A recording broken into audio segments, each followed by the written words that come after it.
everybody, so fun review today because we're talking about X. Many people who follow me know I'm quite the big fan of the horror genre as a whole, and I also consider myself a pretty big fan of A24. So when you have a slasher film and it's also distributed by A24, you knew I had to see this film as fast as possible. X centers around a group of young filmmakers set out to make an adult film in rural Texas, but when their reclusive elderly hosts catch them in the act, the cast find themselves fighting for their lives. I consider myself a fan of Ty West's work, in particular The House of the Devil and his segment in VHS I thought was really great as well, but he hasn't done a lot of horror in recent years, and after X, I think he needs to do a lot more horror because this film was absolutely amazing. X is just such a refreshing new original slasher in the genre, and it's probably one of the better ones, the more original ones at least in recent memory. When it comes down to just the straight up horror in X, it completely delivers, crafting this extremely interesting story with great themes that go along with this major bloodbath of nasty, bloody, gory kills in the film.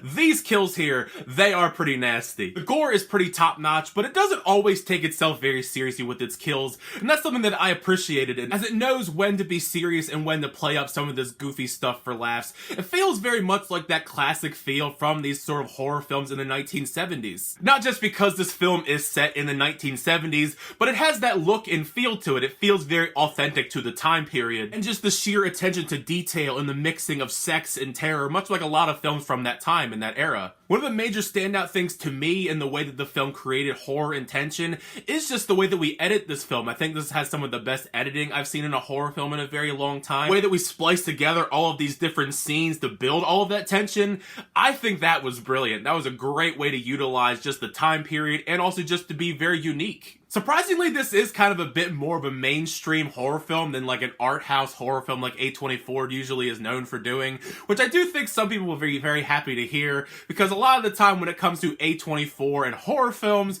you think of the cliche A24 elevated horror, and a lot of the times those don't really satisfy mainstream general audiences, and I think that X is definitely in the category that mainstream audiences are going to enjoy. It does still indulge in being a slow burn affair at first, setting up the setting and our cast of characters attempting to shoot this adult film, but the film is paced pretty perfectly when it comes to building up all of that tension and then throwing in these twists and turns, while we also get to know these characters better. Usually in these slasher films, you don't really care about any of these characters. You really kind of just, they're there to be killed off by whatever villain is in the slasher film.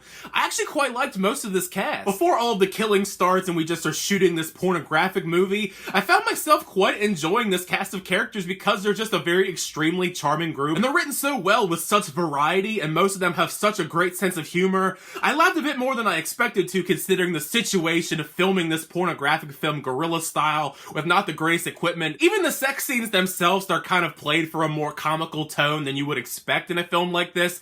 I mean, the van in the film is literally called Plowing Service. I thought that was hilarious. To go along with the subject matter though, I do think the film has some very interesting themes. It is still a slasher film at its core, but I do like the themes that we do explore here, like the way that beauty and getting old and youth in general is kind of fetishized. That's at least the vibe that I caught on for watching the film. Much like how I said that Ty West I think should be involved in more horror films, I like some of the cast here because we haven't seen them in a lot of other stuff in a long time, at least to my knowledge. You know, Brittany Snow, Kid Cudi. I mean, Brittany Snow, we've seen her in other horror films in the past, like Would You Rather and that really bad Prom Night remake, which I'm not a big fan of.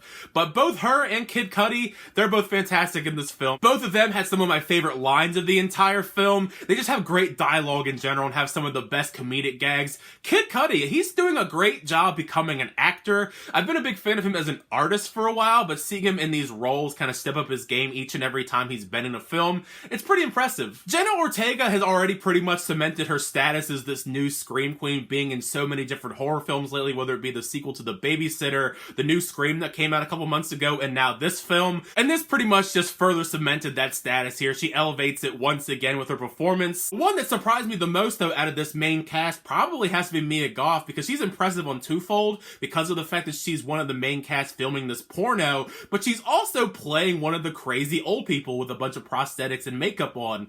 I mean, that kind of shocked me. I love when people do those dual roles in these kind of horror films. You see it every now and then. Like when we saw Tilda Swinton play a male character and a female character in the Suspiria remake. These old people, by the way, these old people are pretty frightening as these main antagonists. They're their motivation for starting all of the murders isn't really the greatest. They just don't like this porno going on their property, but it's still a fun time either way. This film I definitely think is enhanced if you watch it in a big theater with a crowd of people, because it just has that fun kind of slasher vibe to it. Personally, I think most of these slasher films are enhanced more by watching in a theater as opposed to watching in the comfort of your own home. But either way, I had a lot of fun with X. It's probably one of my favorite horror films of the year so far. I mean, slashers, they're back in style in 2022, whether it be the new Scream or this film. I mean, it also is ironic that Jenna Ortega is in both of them. So she's in two of my favorite slashers of the year, two of my favorite horror films of the year. And right now she's also in the Fallout as well. So she's actually in 3 of probably my top 10 films of the year so far. So the Jenna Ortega year is starting out strong, at least in my list, in my personal opinion. If X is showing in a theater near you this weekend, make sure you run out and see it. Grab a couple friends and watch it along with you. Because if you're a horror fan, I think you're going to love this film, especially if you're a fan of the slasher genre in general. It's just fun to have slashers back in theaters on the big screen, you know? When you do get to check out the film, though, make sure you share your thoughts down below. What did you think of X when you see it? Did you like the film? Not like the film? Is this one of your new favorite original slashers in recent years? Not one of your favorites? Either way, share your thoughts down below in the comment section. Start fun time the conversation with you guys in the comment section down below. As always, thank you guys so much for checking out the reviews. I really do appreciate that. Be sure to like on the video and also subscribe to the channel if you haven't already. Start updating restrictions, unboxings, and more. Until next time, I'll see you guys later.